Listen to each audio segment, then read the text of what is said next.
আমার বেবির বয়স হচ্ছে 16 ডে, আর আমার বেবি হচ্ছে 35 উইকসে হয়েছিল। তো আমার বেবি প্রিম্যাচিউর, আর বার্থের সময় ওর ওয়েট ছিল প্রায় বলতে পারেন 2 কেজি 96 গ্রাম।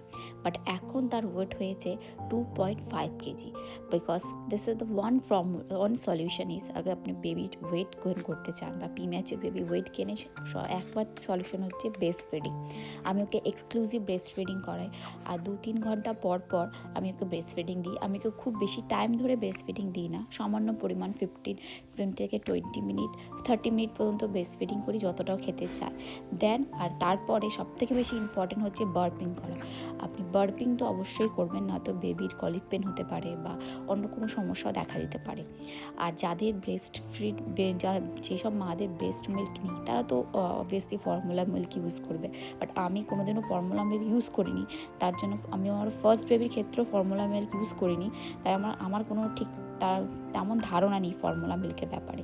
বাট আমি এক্সক্লুসিভলি ব্রেস্ট ফিডিং করেছি ফার্স্ট চাইল্ডকেও এবং